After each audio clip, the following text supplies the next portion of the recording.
All right, this is Chapter 4, Part 4. We've hit all of the main concepts of Section 4.1. We're going to move on to 4.2. We're going to talk about that least squared regression line. And then in the last two videos, one will be talking about making predictions and when we can do that and when we shouldn't, and what should we do if we can't. And then also interpreting the slope and y-intercept of the least squared regression line. So right now, let's talk about that least squared regression line. All right, so we've actually already gotten the information that we need as far as our calculator is concerned in order to write down or to put the numbers in for this least squared regression line. So our least squared regression line is going to be y hat. That's the symbol that we use. So remember we had p hat. That was our sample proportion. This is different but using the same symbol. So we've got a y hat, and that's going to be equal to ax plus b. And our calculator will give us the a and b when we go in and get the linear correlation. The reason for that is because we actually need to remember or check the correlation value, that value for r, to know whether or not we can use this linear regression or this least squared regressions line. So in order to get here, we're going to do the same thing we were doing before. We're going to go in and do our 1var stats, or excuse me, stat over to calc, where our 1var stats is, but we're going to go down to number 4, and we're going to do the linear regression for ax plus b. Now again, you can put that linear, you can store that equation in the y area, the y equals, if you want it to. How you get to that is by hitting the vars button.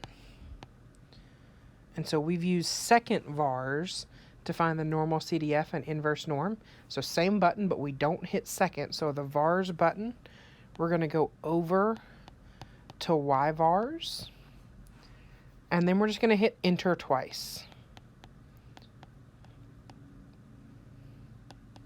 That should give you that y1 right there.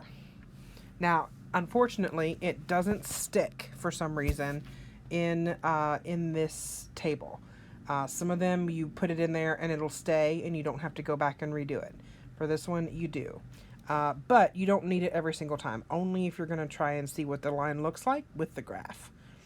All right, so once we do that, of course, we do get our information that we got, just like we did before, of the a value and the b value. So now we see these are what we're going to use.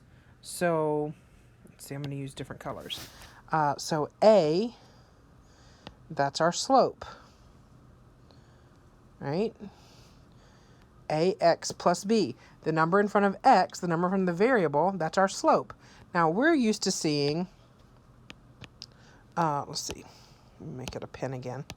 Y equals mx plus b. Well, it's the same thing. They've just swapped out a b, or excuse me, an a for an m. Instead of m for slope, they're using a. And it's basically just because statisticians are weird, which I can say that because I guess I am one. But they just use that different notation. It's the same thing, though. It's still just the slope. And then they use this other value, this b that we're given. Well, that's our y-intercept. So there we go. So now we're going to use those other two numbers. So remember our correlation coefficient, that was this number here. That tells us whether or not we actually have a linear relationship. And if you recall, we do not in this case. It's not strong enough for us to say that these two made up L1 and L2 that I put in are not a strong enough relationship for us to say that this line represents the data. So we're going to have to do something special for that. And that's our thing. So we need to make note of this. This is very, very, very important. So if the absolute value of r is less than the critical value in the table, then y hat, that equation, is useless. So we can always come up with a linear equation, a least squared regression line. That can happen, even if r is 0. And even if we have a data set that is almost a perfect parabola, there will still be some least squared regression line that can go through that data. And in fact, here's what ours looks like through this made-up data that I had. So it's there, and I guess it kind of represents, but not really. I mean, there's only a few points that are actually even close to the line. And so we can't use this. We cannot, we can't use this line. That's not going to be a good predictor. And we will talk about in our next video what we want to use when we can't use the y hat with a least squared regression line. What do we use instead when we're asked to make a prediction? We'll talk about in the next video. For now, let's just see if we can calculate this least squared regression line for the example we've been working on. All right, so I've got the data again on the next page. So if you don't have it in your calculator, you can pause and put it in. But again, this following data is just based on a study for drilling rock. And we want to know what is the least squared regression line and can we use it to make predictions. All right, so we, if you haven't already done so, we placed the depth drilling begins, that starting depth, in L1. And then we put our time to drill 5 feet, to go 5 additional feet. We put that in L2. All right, so as we go through our steps, of course, we're going to go to Stat, over to Calc, down to number 4, LinReg ax+b. When we get there, we're going to put in our data. We should already have it in there, L1, L2. Frequency list stays blank.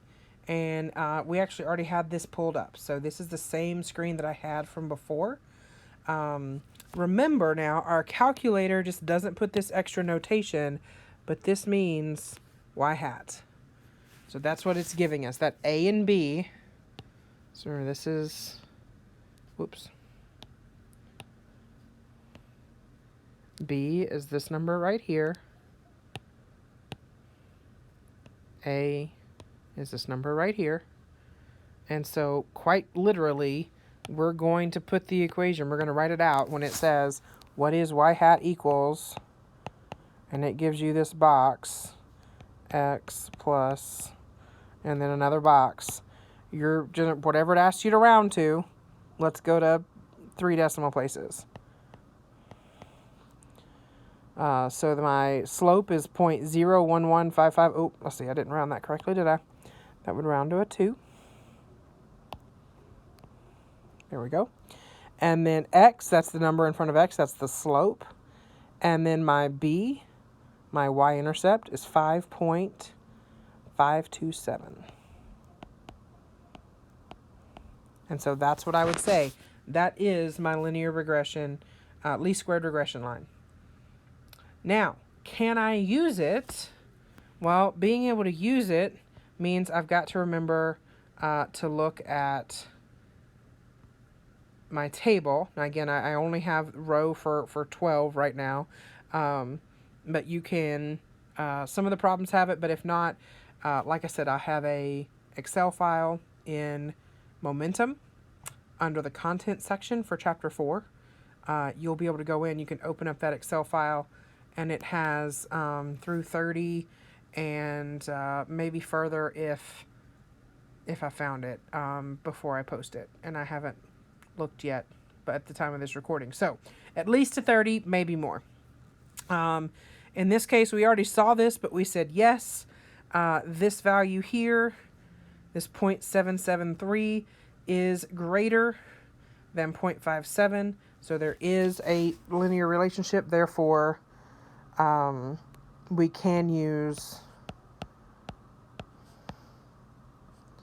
I don't know what that was. Starting to write the y before I got done with the word use. Use y hat to make predictions.